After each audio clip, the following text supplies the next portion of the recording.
Hi hello, कसे आहात? मजेत ना? मजेतच असायला हवं. मी राणी आपल्या एका नवीन व्हिडिओमध्ये तुमच्या सगळ्यांचं खूप स्वागत करते. तर मागचा व्हिडिओ तुम्ही बघितला असेल तर तुम्हाला हा व्हिडिओ नक्कीच समजेल, कारण मी मागच्या व्हिडिओमध्ये शेअर केलं होतं की चिनूच्या ना कानामध्ये खूप जास्त घाण होतं. सो ते क्लीन करायला आम्ही जाणार होतो आणि तिकडे गेल्यावर ना डॉक्टरांनी त्याला 3-4 दिवसाचा कोर्स दिलं होतं आणि मग ते कोर्स झालं, म्हणजे औषध वगैरे त्याला टाकलो, म्हणजे वॅक्स वगैरे मऊ पडेल, आणि मग सोमवारीच्या दिवशी बोलवलं होतं. तर आम्ही तिकडेच गेलो होतो. गेल्यावर ना त्याचं मळ वगैरे साफ झालं आणि ते पुढे काय काय सांगितलं मी तुमच्यासोबत शेअर करते, तर व्हिडिओ शेवटपर्यंत नक्की बघा. तर तुम्ही बघितलंच असेल, सकाळी मी हॉस्पिटलला गेले होते. आता मी तेव्हाच व्हिडिओ स्टार्ट केला नव्हता कारण खूप जास्त गडबड होतं. काल रात्री बर्थडे होतं, सो मिनी ब्लॉगमध्ये तुम्हाला शेअर करतेच. तर काल इथे ना म्हणजे चिनूचे म्हणजे दीदीच म्हणा, आता ह्यांच्या फ्रेंडच्या मुलीचं बर्थडे होतं, सो तिकडे गेलो होतो, जवळच आहे. तर जे दीदी त्यांनी येतात ना, तिचं बर्थडे होतं, सो बर्थडेमध्ये गेलो नॉर्मलीच. तर बट तिकडून येताना ना चिनूने खूप जास्त परेशान केलं, खूप म्हणजे खूप जास्त परेशान केलं. आणि तिकडे गेल्यावर ना खूप जास्त म्हणजे गेल्यावर चांगलंच होता, पण येण्यासाठी ना किरकिर किरकिर करत होता. आणि मग घरी आले की तसं शांत नाही झाला, खूप जास्त रडू लागला, खूप जास्त परेशान केला. आणि काही केलं ना गपच नाही, दूध पण प्यायचं नाही ना, झोपायचं आहे ना, खायचं आहे ना, काय करायचं आहे, म्हणजे असं वेगळंच करत होता. आणि लहान असताना पण तो असंच करत होता, खूप जास्त चिडचिड, म्हणजे त्याला काहीतरी झालं वगैरे तर. आणि मग खूप दिवसांनी आता परत त्याला तसंच झालं, म्हणजे तसंच केला. आणि मग त्याला कसं बस झोपवलं बाहेर फिरून येऊन, आणि मग फिरून आल्यावर झोपला होता, मग घरी आणून घातलं त्याला. आणि मग सारखं झोपेमध्ये दचकत होता. आम्हाला वाटतं की खूप जास्त घाबरला असेल ते कुठल्या तरी गोष्टीला तरी तिकडे, म्हणून तो तसं करत असेल. तर आणि मग परत थोडा वेळ झोपला, नंतर उठला, आणि मग उठल्यावर ना तेव्हा पण रडायचं सुरू केला होता. म्हणजे ना त्याला दूध प्यायचं आहे ना, काय करायचं आहे ना, शांत खेळायचं आहे ना, झोपायचं आहे, म्हणजे काहीच करत नव्हता. माझ्याकडे पण यायचं नाही, पप्पाकडे पण यायचं नाही, सू लागलं होतं, सू पण नव्हतं करायचं, असं खूप जास्त परेशान केला. आणि मग कसं बसं त्याला रात्री ना किती 1:30 वाजता त्याला कसं बसं थोडंसं दूध चपाती चाललं, कारण काहीच जेवला नव्हता, आणि नाही जेवलं तर झोप पण येत नाही. तर म्हणून त्याला कसं बसं खूप जास्त रडत पण होता खाण्यासाठी, म्हणजे नको नको करत. तरी आम्ही त्याला कसं बसं खाऊ घातला, आणि म्हणजे 2च्या आसपास वगैरे झोपला. पण दचकत होता, घाबरला होता तो कुठल्या तरी गोष्टीला तरी. आणि सकाळी त्याचं अंग पण गरम झालं होतं, थोडं ताप आल्यासारखं वाटत होतं, पण नंतर झाला नॉर्मल, खेळत वगैरे होता. आणि जसं की मी सांगितले होते परवाच्या दिवशी तुम्हाला व्हिडिओमध्ये शेअर केले असेल, मी आज ते व्हिडिओ शेअर करते. तर म्हणजे टंग टायचं जे आम्ही डॉक्टरांना विचारलं होतं, तर त्याचं तर आता जस्ट सध्याला तर नाही करायचं आहे, कारण आता 15 दिवसासाठी चिनूचे पप्पा 10 दिवसासाठी अमरनाथ यात्रेला चाललेत. सो म्हणजे सगळे फ्रेंड्स मिळून ते लोक. तर मग तिकडून आल्यानंतरच करेन त्याचं ऑपरेशन वगैरे जे काय असेल ते. पण त्याच्या आधी त्याच्या कानामध्ये ना खूप जास्त मळ झालं होतं, मी जसं की सांगितले होते तुम्हाला. तर त्यांनी डॉक्टरांनी 3 दिवसाचं कोर्स दिलं होतं, औषधं वगैरे. सो मग ते करून घेतलं, आणि आज जायचं होतं म्हणून तिथे गेलो होतो, आणि कान वगैरे साफ झालं. आणि मग आम्ही पण जेवण वगैरे करूनच गेलो होतो, म्हणजे स्वयंपाक वगैरे सगळं करून चिनूला खाऊ घालून, आणि बाकी घर वगैरे सगळं आवरून गेले होते. सो मग आल्याला तो झोपी गेला, आणि मीही थोडा टाइमपास करत बसले. आणि मग मला लगेच लक्षात आलं की म्हणजे चिनू, सॉरी, तर घराबाहेर जाताना ना मी गॅस बंद केलते, तेच म्हटलं हे आवाज काय नाही लागत का नाही. हो, आता लागलंय, बरं झालं. तर गॅस बंद करून गेले होते, त्याच्यामुळे मला काही ध्यानच नाही. तेच बघत आहे हे आवाज काय येत नाहीये, शिजत का नाहीये. तर असो. तर मग मला असं स्लोळ होते, मग पटकन लक्षात आलं की आता चिनूचे पप्पा तर जाणार आहेत, मग त्यांना काहीतरी करून द्यायचं, म्हणजे असं ट्रेनमध्ये वगैरे खाण्यासाठी. मग मुरमुरे आहेत, म्हटलं चिवडाच बनवून देऊया त्यांना, म्हणून त्याचीच मी तयारी इकडे करून घेत आहे. तर आता माझं चालू आहे लसूण सोलायचं, आणि चिनूसाठी इथे डाळ ठेवून घेतले, त्याला डाळ भात देता येईल उठल्यावर. आणि तर आता कढीपत्ता पण मी इकडे तोडून आणले, बघू शकता, मस्त हिरवगार कढीपत्ता तोडून आणले. आणि आता लसूण सोलून घेते पटकन, आणि मुरमुरे वगैरे कसं बनवणार आहे ते तुमच्यासोबत शेअर करते. तर व्हिडिओच्या शेवटपर्यंत नक्की कनेक्ट राहा. आणि तुम्हाला म्हणजे तुमचं बाळपण असं खूप जास्त परेशान करतं का? क्रँकी झाल्यावर तुम्ही काय करता काय नाही मला नक्की कमेंटमध्ये सांगा. तर कसं बसं आम्ही हँडल केलं आणि खूप दिवसांनी असं झालं होतं ना, सो आम्हाला पण खूप जास्त भीती तर वाटतंच, म्हणजे खूप जास्त वेगळं केल्यावर. पण लहान असताना सारखंच असं करत होता. आता खूप जास्त प्रमाण कमी झाले त्याचं, पण मध्ये मध्ये त्याला काय होतं काय माहित नाही, असं खूप जास्त क्रँकी होतो तो. सो आता झोपलाय, म्हणजे उठतच आहे. सो परत डॉक्टरांनी ड्रॉप्स वगैरे दिले, सो मग ते आता कंटिन्यू करायचं आहे 5 दिवस. होऊन जाईल, तर घाण तर होतच कानामध्ये. तर चला आता मी ना चिवडा वगैरे बनवून घेते. कसं कसं बनवणार आहे शेअर करतो तुमच्यासोबत. पहिल्यांदा मी सगळं जे आपल्याला लागणार आहे ना वस्तू, जसं की शेंगा, कढीपत्ता, लसूण आणि मग फुटाणे आणि खोबरं थोडंफार, आणि मुरमुरे, बाकी जिरे, मोहरे, चटणी, मीठ, तर हळद तर आहेच, ते बेसिक गोष्टी. सो मग ते सगळं लागणार आहे, ते सगळं काढून घेते मी आता आणि मग परत व्हिडिओ स्टार्ट करते आणि पटापट आपण फोडणी पण देऊन घेऊया. तर एक पाक म्हणजे पूर्ण एक गड्डा तर लसूण आपल्याला पाहिजेच, कारण लसूणमुळे छान टेस्ट येतं. मला तर लसूण आवडतं. आणि एवढे मुरमुरे आहेत आता माझ्याकडे आणून ठेवलेले. हे अर्धा किलो आणलं होतं, सो त्याच्यामधले फक्त एकदाच मी नाश्ता बनवले सुशीला, बाकी जसं आहे तसंच आहे. तर म्हटलं जाऊ दे आता बनवूनच घेऊया.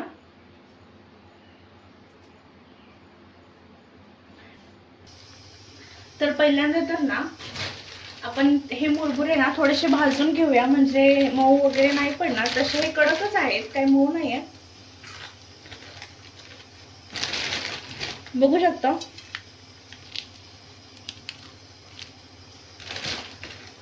तर हे थोडं आपण भाजून घेऊया, म्हणजे नंतर मऊ नाही पडणार. तर हे दोनदा होईल, मस्तपैकी भाजून घेऊया आपण. तर इथे बघू शकता, इथे आपण हे भाजून घेऊया, सगळं वर खाली करून घेऊया, म्हणजे ह्याच्यामध्ये जे मॉइश्चर वगैरे असेल ते जाईल. पण हे काही मऊ नाही आहे, कडकच आहे. सो थोडंसं भाजून घेते. आणि हे जे पातेलं दिसतंय ना, हे मी आता गरम करून घेतले धुवून, सो त्याच्यामुळे काळकाळ झालंय, तर ते इग्नोर करा. तर ह्याच्यामध्येच मी काढून घेणार आहे आता हे सर्व भाजलेलं. थोडंसं गरम करायचं आहे देखील तुम्ही म्हणू शकता. तर झालेलं आहे, खाली थोडंसं लागत आहे. सो आता हे काढून घेऊया आपण.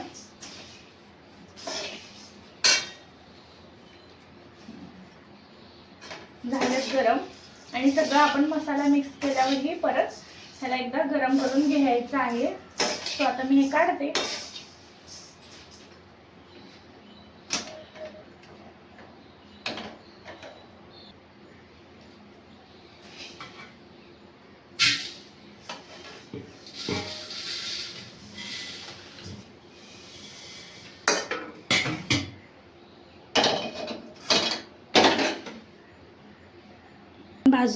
आता दुसरी बॅच आपण भाजून घेऊया.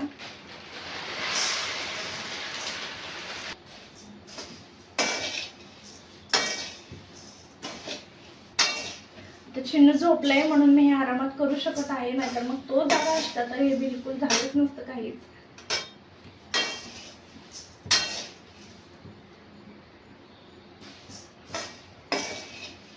चला हे भाजून घेते मी आता. तर इकडे बघू शकता, आता माझं सगळं भाजून झालेलं आहे. तर आता कढईमध्ये आपण तेल टाकूया. मी पण चिवडा ना फर्स्ट टाइमच बनवत आहे, एवढं होईल. म्हणजे मी एकटी असं मी फर्स्ट टाइमच बनवत आहे, नाहीतर मग तिकडे मम्मी आणि पुण्यात म्हणजे माझी जाऊ असते, तर त्यांचं असतं पुढे पुढे. तर आता ह्याच्यामध्ये ना आपण तेल टाकलो आहोत.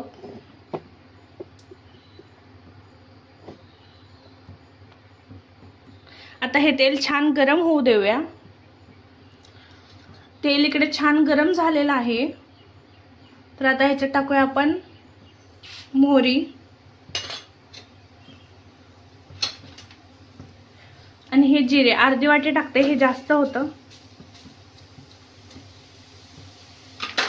तर आता हे मस्त झालेलं आहे. आता ह्याच्यामध्ये ना आपण खोबरं टाकूया.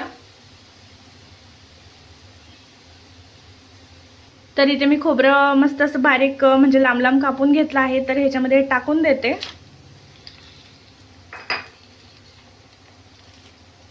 आणि ह्याला आज मस्त सगळे लाल होईपर्यंत ना छान आपण भाजून तळून घेणार आहोत. कढीपत्ता ह्याच्यातच टाकते. तर थोडेसे 5-6 लाल मिरच्या. ह्याला छान आता मिक्स करूया आणि हे लाल व्हायला पाहिजे. सोबतच लसूण, 1 गड्डा लसूण मी सोलून घेतले. आणि हे लो फ्लेमवरच ना आपण तळून घेणार आहोत. मोठं नाही करायचं, स्लो ठेवायचं. ह्याच्या सोबतच आपण 1 वाटी फुटाणे टाकूया.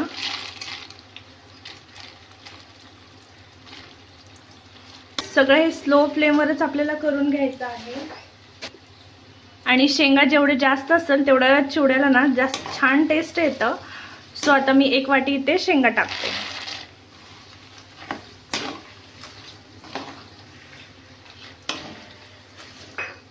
आता हे आपल्याला छान मिक्स करत राहायचं आहे.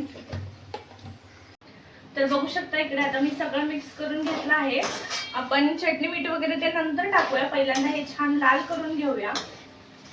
बघू शकता कलर चेंज झालेला आहे खोबऱ्याचं पण आणि फुटाण्याचं पण हळूहळू होत आहे. तर चिवडा बनवणे काही जास्त अवघड नाही आहे, सोपंच आहे. फक्त आपल्याला सगळं म्हणजे तेल, चटणी, मीठ वगैरे ते सगळं बरोबर झालं ना तर चिवडा मस्त बनतो. तर आता मी तळून घेते आणि मग छान हे खरपूस सगळे भाजल्यानंतर ना तुम्हाला दाखवते. तर आता तुम्ही कलर बघा चेंज झालाय. लसूण पण जे व्हाईट होते ते छान ब्राऊन कलर झालेत आणि शेंगा पण, फुटाणे, खोबरं या सगळ्यांचाच कलर चेंज झालेला आहे. तर आता आपण ह्याच्यामध्ये टाकूया आपले बेसिक मसाले, जसे की हळद. तर 3 चमचे मी हळद टाकते. तर इथे 3 चमचे हळद आणि चटणी टाकूया आता. तर तिखट हे खूप जास्त तिखट आहे, सो मग बघूनच कमीच टाकते.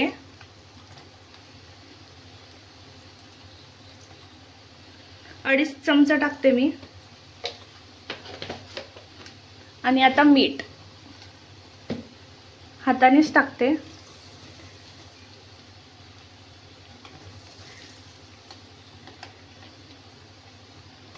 तर मी माझ्या अंदाजाने मीठ टाकलेले आहे. तुम्ही तुमच्या चवीनुसार मीठ टाका. तर आता हे मस्त 1 मिनिट चालून घेऊया. तर मगाशी 5-10 मिनिटं मी छान त्याला लो फ्लेमवरच तळून घेतलं, तर त्याचा मस्त असं कलर चेंज झालं होतं. बघू शकता किती सुंदर कलर आलेला आहे आपल्या चिवड्याला.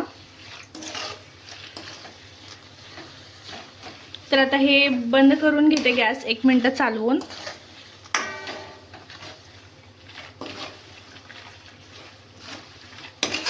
म्हणजे मसाले पण आपले छान तेलामध्ये भाजले जातील आणि त्याचा वास वगैरे काही येणार नाही.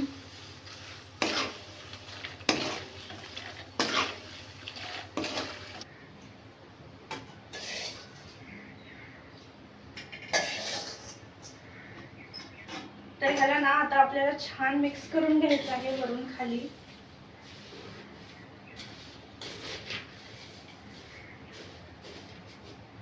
मला असं वाटतं अर्ध मी ह्याच्यातच काढून घ्यायला पाहिजे, म्हणजे छान मिक्स होईल.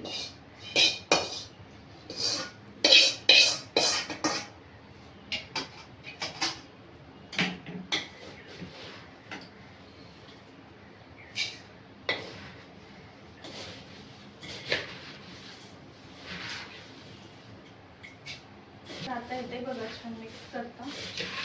तेल जास्त झालं, आता मला शिरा पडणारच आहे. जाऊ दे.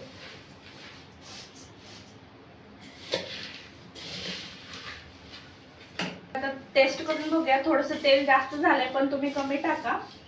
आता टेस्ट करूया बरोबर आहे का नाही.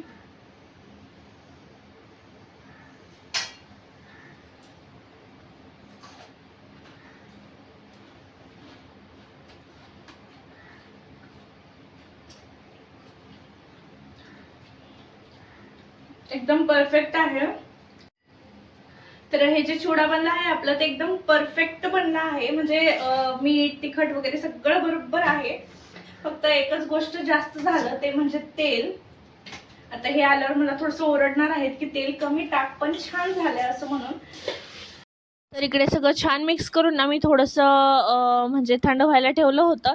तर इकडे एकदम परफेक्ट सगळं बरोबर झालं होतं. तर तुम्ही याच प्रकारे ट्राय करा. मी म्हटलं थोडंसं तेल जास्त झालं, पण नाही, नंतर ते एकदम कवर होऊन ना सोक करून ते बरोबर झालं. सो तेल वगैरे सगळं बरोबर आहे. तुम्ही अशाच प्रकारे बनवा.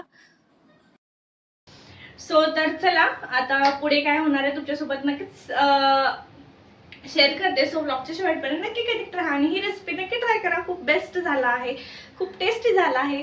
आता ह्यांचं रिॲक्शन बघूया आल्यावर काय असतंय, ते काय रिव्ह्यू देतात मी तुम्हाला पुढे सांगते. आणि हे पावसाचं काय करावं काय समजत नाही. सारखं पाऊस चालूच आहे. तर आता पटकन कपडे काढून आणले आणि बघा किती जोरात पाऊस राहताच इतकं जोरात येतं ना, बस की काय विचारायलाच नको. तर तुमच्याकडे पण पाऊस येत आहे का, मला नक्की कमेंट करा. हॅलो. तर पाठीमागे हे कपडे बघत आहात, हे सगळं पावसामुळं, जसं की मी सांगितले दुपारी पाऊस आलं होतं. सगळं घरात कपडे वाळत आहेत. बोल. चिनूला घेऊन बोल. हो. तर मागे कपडे वाळत आहेत आणि चिनूच्या हातात बलून आहे. तर आता ना 9 वाजत आले आहेत. तर आम्हाला जायचं जेवायला. जसं की मी सांगितले रात्रीचं ना, म्हणजे जे फ्रेंड त्यांचं ट्रान्सफर नाही करा तसा, म्हणजे फ्रेंडचं ट्रान्सफर झालंय. सो मग त्यांच्याकडून पार्टी आहे. तर मग त्यांच्याच पार्टीला जायचं आहे. तर इथंच आहे, जास्त लांब नाही आहे. सो मग तिकडे जायचं आहे. पण आता उद्या शिरीषचे पप्पा गावाला जाणार आहेत अमरनाथला, जसं की मी सांगितले. तर हो, जसं की मी सांगितले की हे अमरनाथला जाणार आहे, त्याच्या आधी ना आमचं सगळं रिस्टॉकिंग सुरू आहे. तर परवाच्या दिवशीच किराणा वगैरे आणलं. तर जसं की मी म्हणत होते आता जेवायला जायचं आहे. सो आता अमरनाथला चाललेत उद्या चिनूचे पप्पा. तर त्याच्या आधी ना सगळं आमचं रिस्टॉक चालू आहे, म्हणजे ते गेल्यावर ना काही कमी पडू नये असं म्हणून. तर परवाच्या दिवशीच किराणा वगैरे आणलं होतं आणि आज जाऊन ना ह्यांनी मस्त इकडे भाजीपाला वगैरे सगळं आणलेत, कांदे टमाटे वगैरे. ते मी नंतर काढते आता आल्यावर. हे पोरगं नाही जास्त परेशान आहे ना. आणि आता अजून थोडंसं काही जे सामान राहिलं होतं तर ते आणायला गेलेत ते. तर त्यांना यायला थोडंसं वेळ आहे. म्हटलं चला आपण जाऊया. तर आता आम्ही चालू आहे म्हणजे तिकडे ज्यांच्याकडे पार्टी आहे त्यांच्याकडे. तर चला तुम्हाला पण चल. ती जास्त आवाज करते तुम्ही बघू शकता. आणि दिवसभर हे परेशान करायचं सुरू असतंय, असं सुरू असतंय. तर चला जाऊन जेवण करूया आपण. हां, तर चला जाऊन जेवण करूया आपण. Bye bye bye bye bye bye bye bye. तर चिनूच्या पप्पांना काही सामान आणायला गेले होते बाहेर. सो म्हटलं आम्ही पुढे होऊ. तर मस्त इकडे जेवण केलं, खूप छान झालं होतं व्हेज बिर्याणी. आणि चिनूचं ना इकडे खूप जास्त मस्ती सुरू होतं. पूर्ण या हॉलमध्ये ना त्याचाच आवाज सुरू होता. तर असं होता हा व्हिडिओ. तुम्हाला हा व्हिडिओ कसा वाटला नक्की कमेंट करा. भेटूया नेक्स्ट व्हिडिओमध्ये. Till then bye bye. Thank you. Thanks for watching.